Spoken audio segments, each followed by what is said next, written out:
The wind screamed across the mountains, hurling white knives of snow into the night, when Ranger, the sable and black German shepherd, suddenly stopped.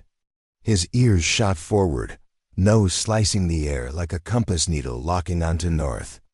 Then, through the blizzard's howl, came a voice, fragile, trembling, almost swallowed by the cold. "Please, don't let them take me back." In that moment, the storm was no longer the greatest danger.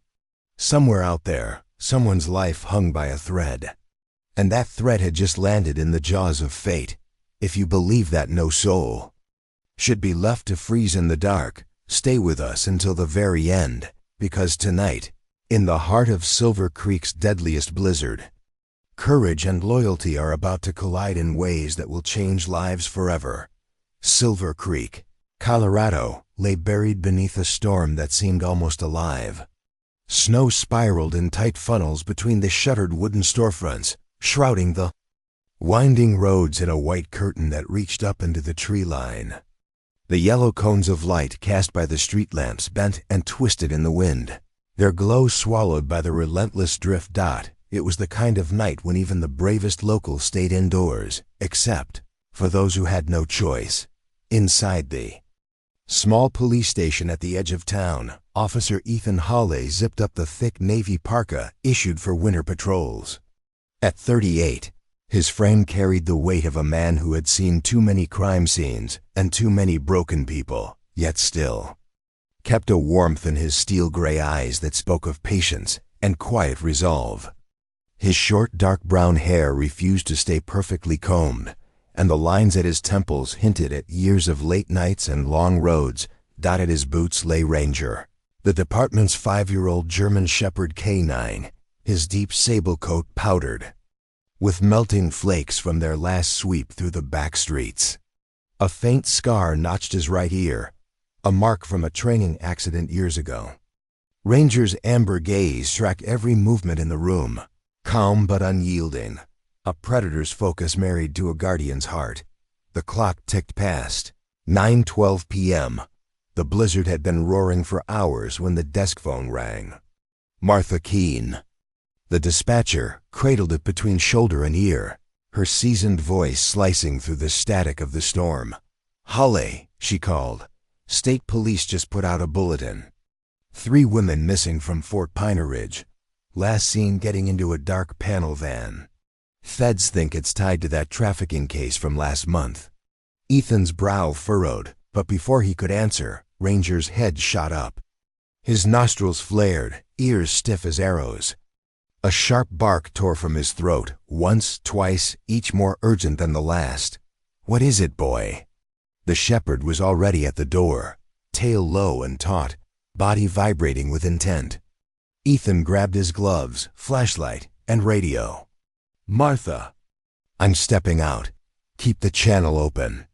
The storm hit him like a physical blow the moment he stepped outside, driving icy needles into his face. Snow crunched in thick layers beneath his boots as Ranger bounded ahead, weaving in and out of the faint beam of the flashlight. 20 yards from the lot, the shepherd slowed, nose sweeping low until his paw landed in a set of tracks. Small, uneven footprints already half filled by drifting snow. They cut into the tree line. Ethan followed, the roar of the wind dulling beneath the pines. That's when he saw it. A trail, broken and erratic, as if someone had stumbled through the drifts, desperate to keep moving. "Steady," he murmured.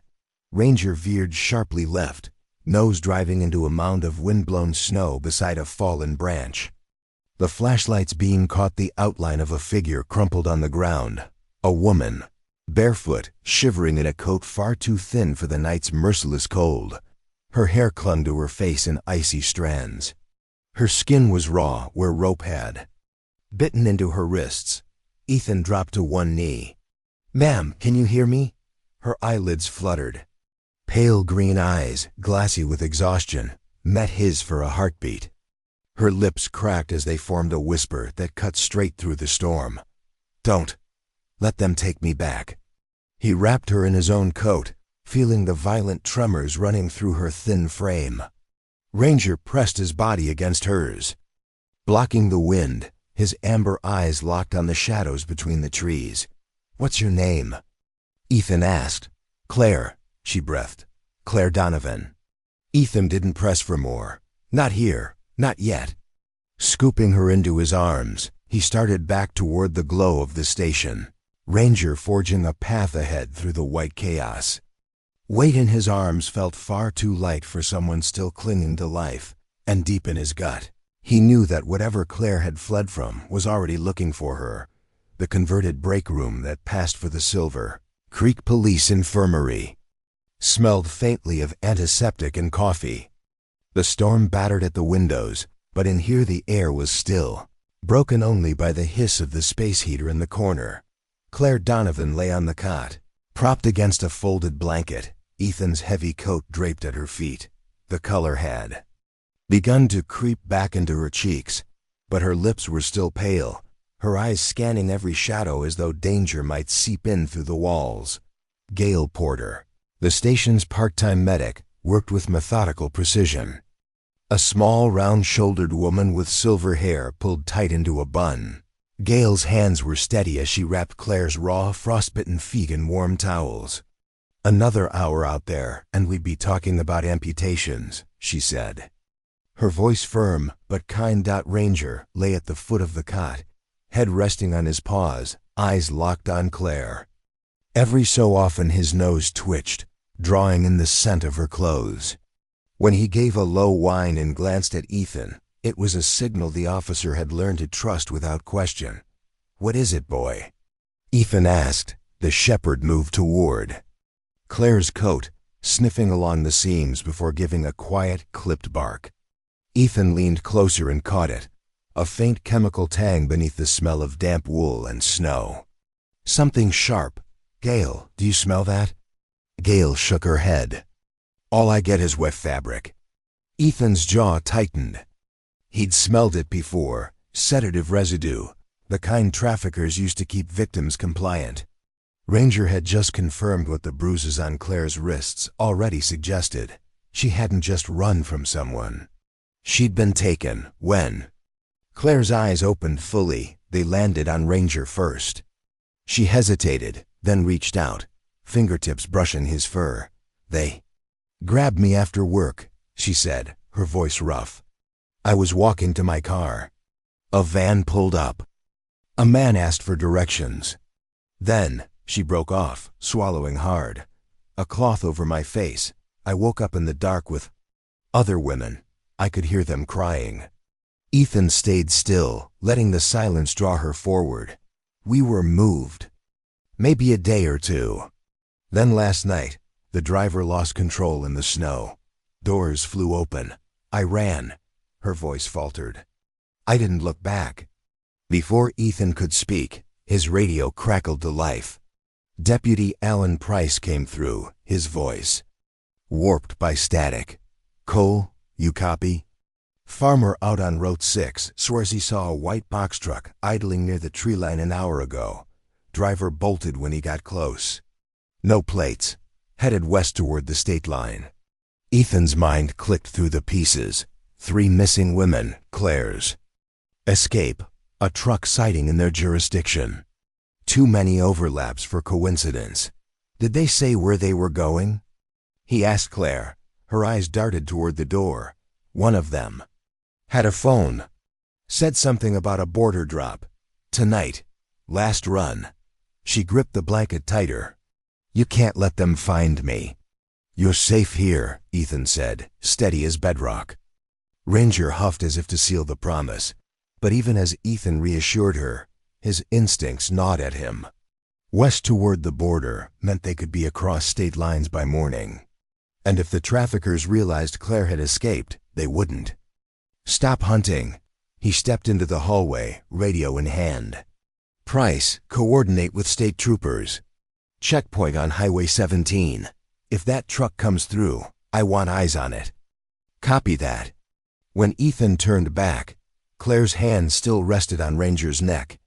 The shepherd sat at her side like a sentry carved from stone, amber eyes fixed on the door, as if he too understood that the real danger hadn't passed. Outside. The storm clawed at the windows, rattling the glass like something desperate to get in. By morning, the storm had loosened its grip on Silver Creek, leaving a crust of ice that glittered under the pale winter sun.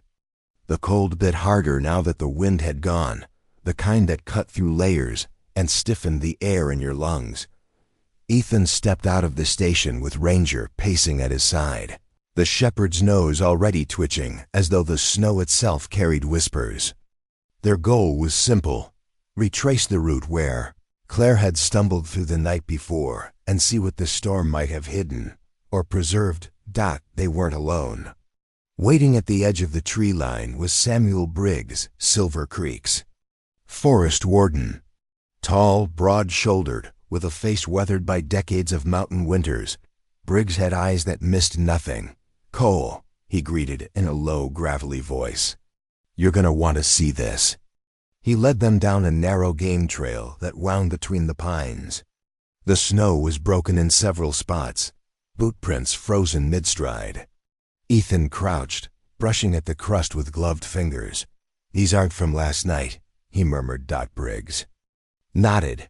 "Fresh. I'd say 3 sets, maybe within the last few hours."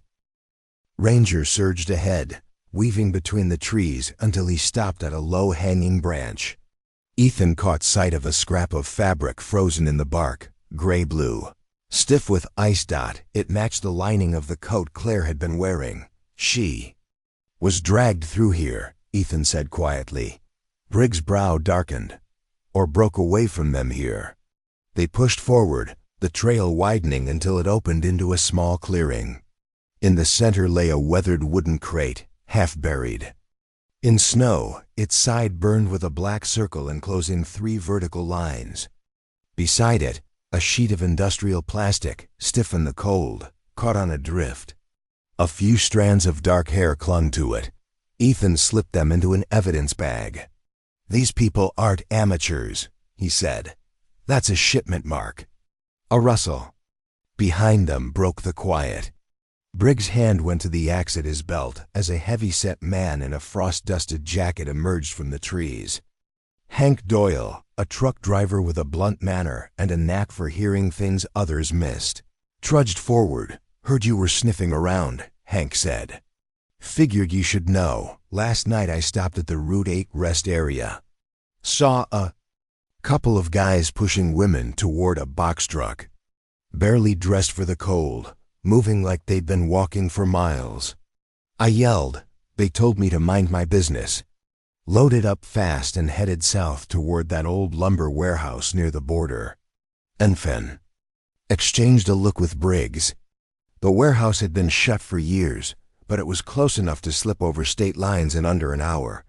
While they talked, Ranger circled the clearing, his tail stiff. Then he dropped his nose into the snow and let out a sharp bark. Ethan moved beside him, spotting faint tread marks, wider than a pickup's. "Too shallow for a semi-cargo truck," Ethan said. "They staged here before moving." Briggs shifted his weight. "And if Doyle's right, those women are inside that warehouse now." Ethan's gaze swept the tree line, then dropped to Ranger. The shepherd met his eyes with unflinching focus. The fabric scrap in Ethan's pocket, a silent reminder of how close Claire had come to disappearing for good. "Then we don't have much time," Ethan said. They marked the trail and started back toward town, the snow crunching beneath their boots, shadows stretching longer across the white ground. By the time they reached the station, the cold had worked its way into every seam. But the urgency burned hotter than ever. The traffickers were still close, too close. And now they had a location worth betting lives on. The interrogation room at Silver Creek PD was a square of cold steel and humming fluorescent light. No windows, no distractions. Just a table, 2 chairs, and the faint hum of the space heater struggling against the winter air. Claire Donovan sat across from Ethan, her hands curled around a steaming mug of tea. She looked steadier than she had last night, but her green eyes still carried the wary precision of someone who'd spent too long watching for shadows. Ranger lay at Ethan's feet, eyes half closed but ears turning toward every sound. It took time, but eventually Claire spoke. I saw his face. One of the men guarding us, Raul Vargas. He used to run a trucking company downstate. She looked down into her mug.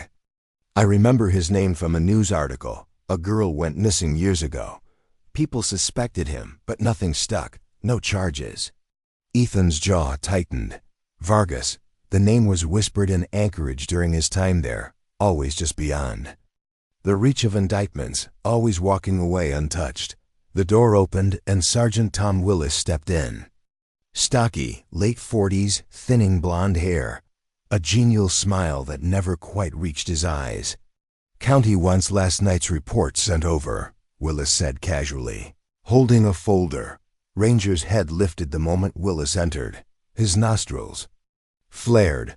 The shepherd rose, circling toward the sergeant with deliberate steps, tail stiff and low. Ethan's eyes narrowed. Ranger only reacted like this when a scent matched something he'd locked into memory. The glove. The brown leather glove they'd found outside the station perimeter the night they rescued Claire. Ranger had spent minutes memorizing that scent. Willis chuckled awkwardly. What's with him? Forget to give him a treat? Ranger doesn't forget scents, Ethan said evenly. Willis shrugged, muttered something about paperwork, and left. Ranger stood at the doorway a moment longer, eyes fixed on the hall before returning to Ethan's side. Claire's brow furrowed. He smells like them, she said quietly. Ethan turned to her. What do you mean? In the truck. The men wore gloves like that. Chemical smell. Oil and something bitter, same as him. The knot in Ethan's stomach tightened. If she was right, and Ranger's reaction confirmed it, then someone inside their own department was feeding information to Vargas. And if that someone was Willis, the rot was deeper than he'd thought. He didn't let it show. You're sure it was Vargas you saw? Yes, Claire said. Scar across the jawline. He'd touch it when he thought no one was looking. Did it while he was counting us. That detail was enough. Ethan had dealt with men like Vargas before. Pride always leaked out in the smallest, most telling gestures. By the time Ethan stepped out into the hallway, the decision was already made. If there was a mole inside the department, they'd need to flush him out. And the fastest way to do that was to give him exactly what he couldn't resist. Claire's transfer to a safe location would be the bait. A convoy with just 2 officers and a K-9, moving along a quiet back road where interception would be easy if you knew the route. If the enemy showed up, they'd have their mole. Ethan glanced down at Ranger. The shepherd looked back at him with the same focused steadiness that had gotten them this far. Time to draw them out, partner. By late afternoon, the weather had turned again. Heavy clouds pressed low over the mountains, and the wind drove fine crystals of snow that stung exposed skin. The temperature had dropped so fast that Ethan's breath froze in the scarf around his face before he reached the station's rear lot. The bait was in place. Claire wore a borrowed parka from the evidence locker, insulated boots, and a knit cap pulled low over her ears. Her shoulders were tense beneath the layers, but her jaw was set. You're sure this is going to work? She asked, voice muffled by the scarf. It will, Ethan said. But you need to trust me and stay close to Ranger. The old department SUV idled in the alley, exhaust pluming into the bitter air. In the passenger seat sat Officer Lena Hayes, auburn hair pulled back in a tight braid, hazel eyes sharp. A local through and through, Lena was quick on her feet and quicker on the draw, the kind of officer who didn't hesitate when the stakes were high. She'd volunteered for this without a second thought. They set out just before dusk, taking the south route through the foothills. Snow swirled across the narrow road, hiding patches of ice. Ethan kept the headlights low, fog lamps cutting faint. Tunnels through the white. The radio hissed with static storm interference, but it was enough to hear if someone tried to reach them. About 20 minutes in, Ranger shifted in the back compartment. His ears went forward. A low growl rumbled in his chest. Ethan didn't need to ask. He'd learned to trust that sound. Seconds later, headlights flared behind them. Too bright. Moving too fast. "We've got company," Lena said, twisting in her seat. The SUV accelerated, tires biting into the snowpack, but the vehicle behind a black pickup with no plates closed the gap quickly.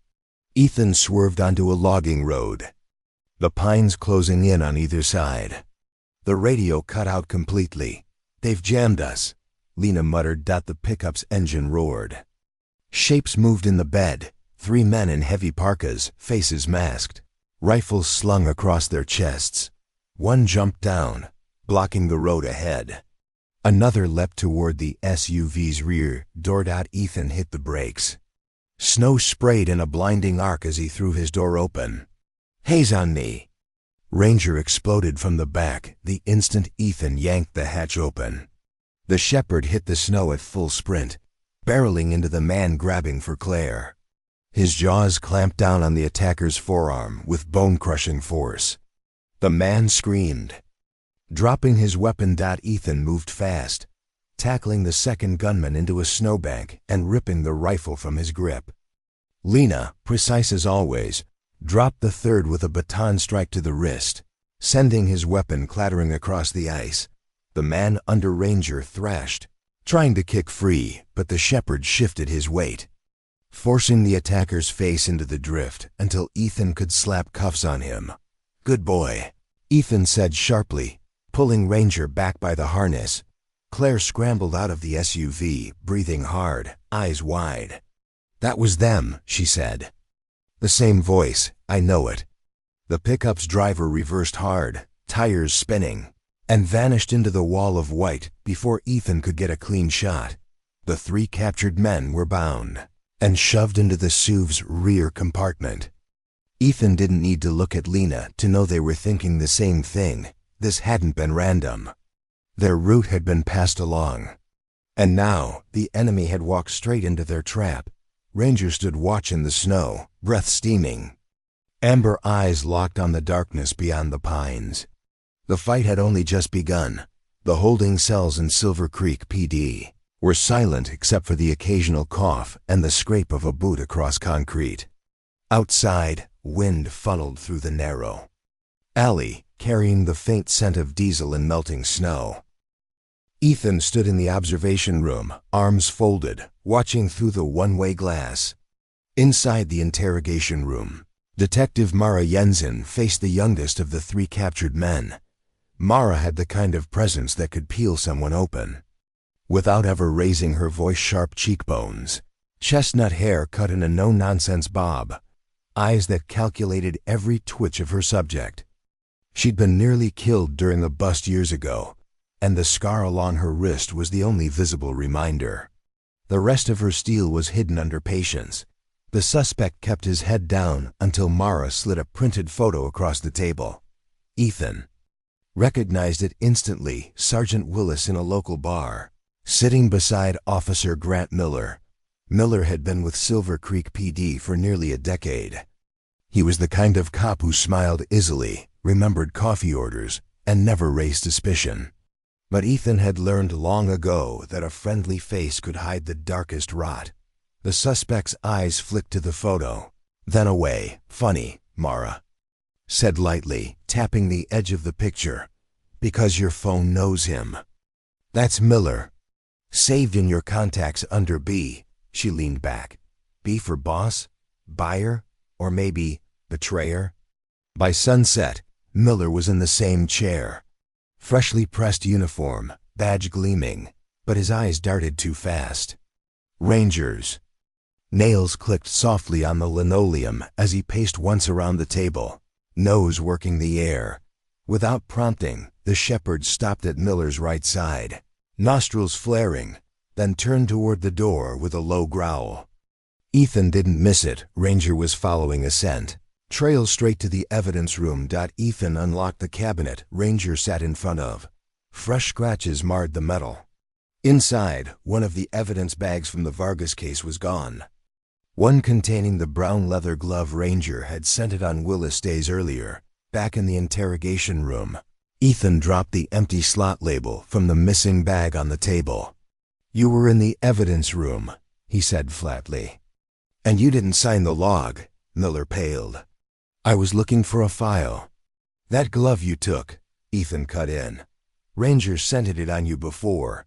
You've been feeding Vargas schedules. You knew when Claire would be vulnerable. Something broke in Miller's posture.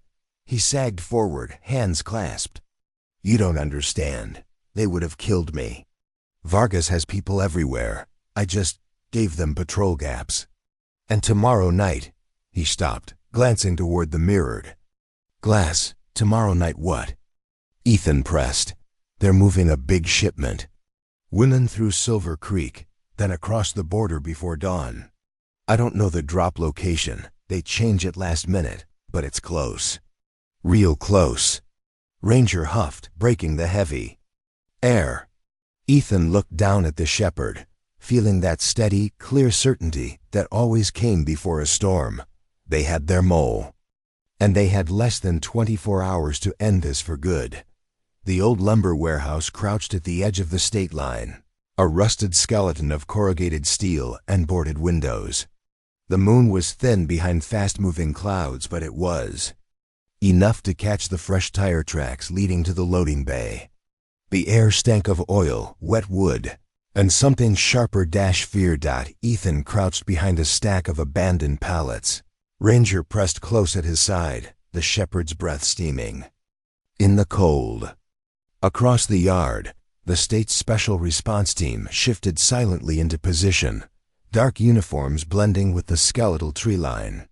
Captain Dwight Harmon, broad-chested with silver hair cut short, tapped Ethan's shoulder and mouthed. 2 minutes. Movement at the bay doors caught Ethan's eye. Raul Vargas stepped into view. Mid-40s, broad-shouldered, scar faintly cutting along his jawline, just as Claire had described. His dark eyes swept the yard with the calm confidence of a man who'd slipped away too many times before. 2 armed men herded a line of women toward a waiting box truck, its rear doors yawning open, heads down, shoulders hunched against the cold, hands bound loosely in front. Inside the warehouse, Claire was already in place. Against Ethan's protests. She'd insisted on coming, arguing the women inside would trust her faster than any officer.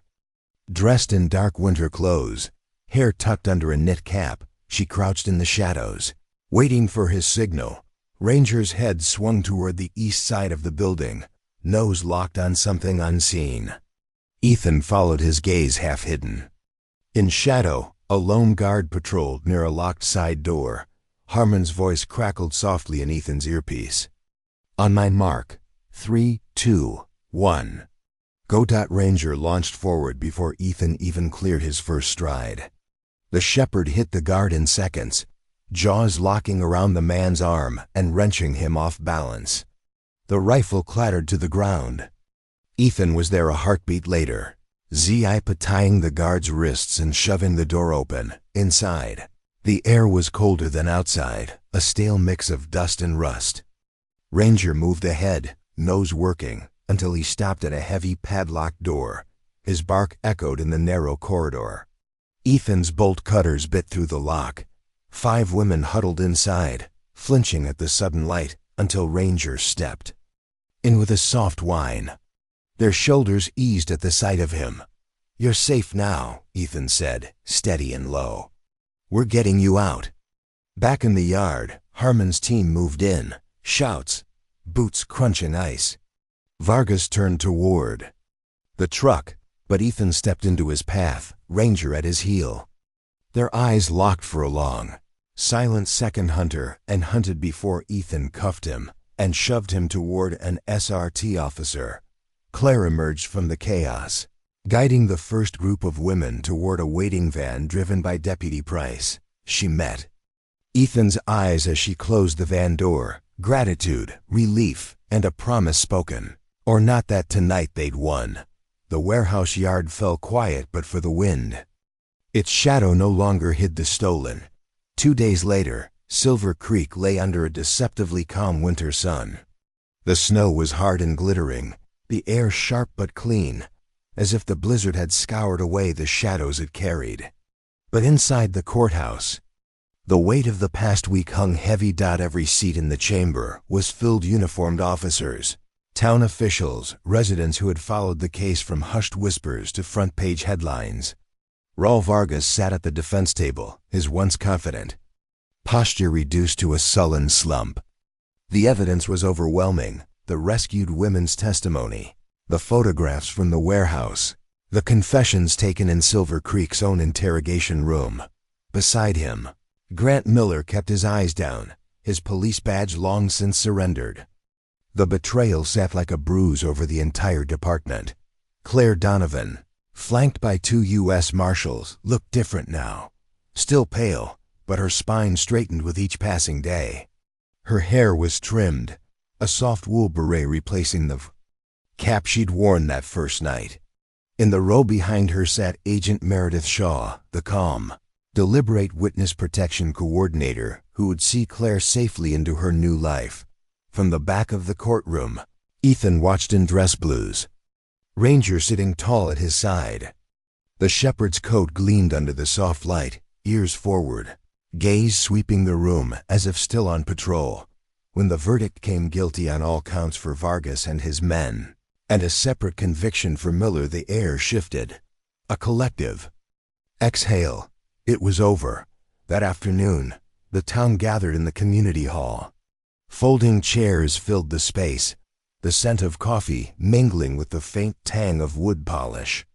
Mayor Harold McKenna, wiry and animated, took the stage. "Today," he said, his voice carrying to the far corners of the room, "we honor the men, women, and one extraordinary partner who stood between Silver Creek and a darkness we could not see." Ethan was called first. The mayor pinned a silver star onto his chest, the laurel-etched medal catching the light as the crowd applauded. Then came Ranger. The applause doubled, laughter breaking out when the shepherd stepped up beside Ethan, ears high.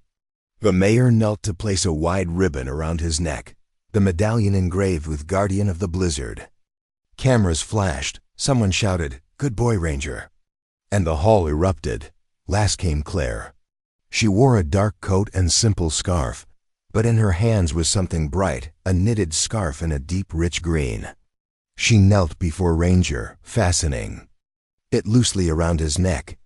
"This is for you," she said softly, her voice carrying in the sudden hush. "For finding me. For keeping me alive. For giving me back my freedom." Ranger pressed his head into her hand before stepping back to Ethan's side. Outside, the winter sun dipped low, painting the snow in rose and gold. At the top of the steps, Claire paused beside Agent Shaw, looking toward the road that would take her to a new name and a clean start. She caught Ethan's gaze and gave a small nod, gratitude and farewell in one. Ethan looked down at Ranger, the green scarf bright against his sable coat. "Come on, partner," he murmured. "We've done our part." As they walked into the quiet streets, the sounds of the town rose behind them, laughter, doors opening, life resuming. The storm had passed, but its legacy would not be forgotten. Sometimes, the greatest heroes don't wear uniforms or speak our language. They walk on 4 paws, guided by loyalty, courage, and a heart that never turns away from someone in need.